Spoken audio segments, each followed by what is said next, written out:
ឆ្លងមកជ្រងជ្រៅ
កូនម្ដា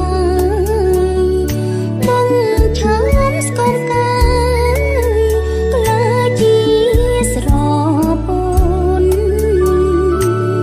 ម្ដាយស៊ូនឹងថ្លៃ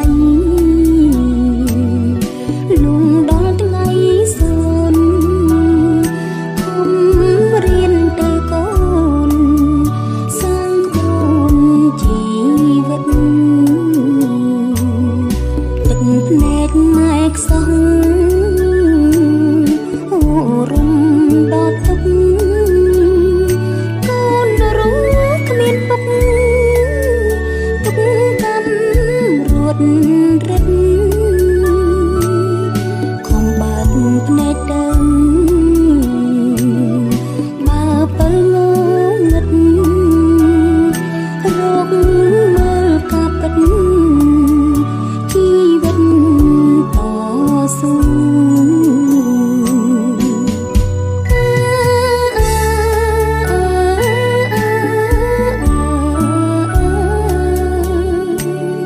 សំមុខ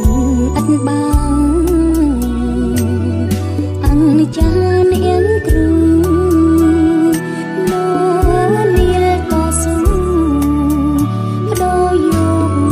កិត្តិយស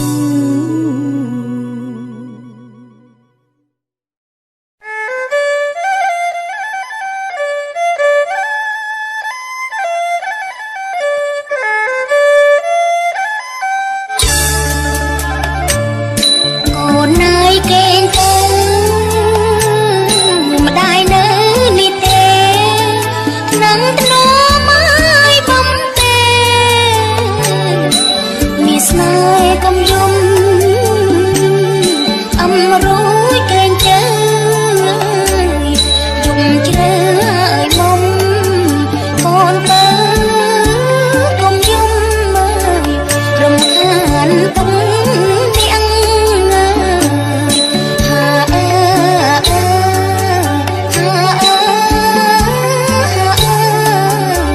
សម្រាប់ក្បាលនឹងទ្រង់ម្ដាយអោបទឹកអោបតែទឹកភ្នែកទាំងទ្រង់ឲ្យស្ទើរបែកស្បែកតន់ដល់ឆ្អឹងម៉ែស៊ូខំមាត់លើយអត់ឲ្យគេដឹងធំឡើងប្រលឹងកុំឲ្យជុំរឿងដូចម្ដាយហាអើ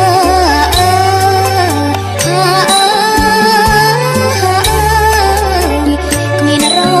សាយទេកូននើយធំឡើងកុំឆ្មាំម្ដាយផ្ដាំកុំសាងឲ្យបាបកម្មចាំណាមានមេកម្មដូចស្រមោ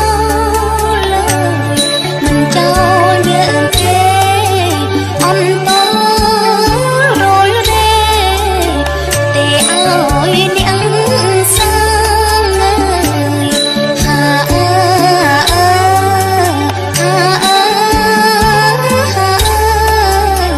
ទេឲ្យនាងសាងដល់កូនពេញវ័យមានប្តីប្រពន្ធត្រូវការឲ្យចិត្តធ្ងន់អត់ធន់គ្រប់យ៉ាងត្រូវចេះអនុគ្រងសណ្ដងសង្ខាងអប់រ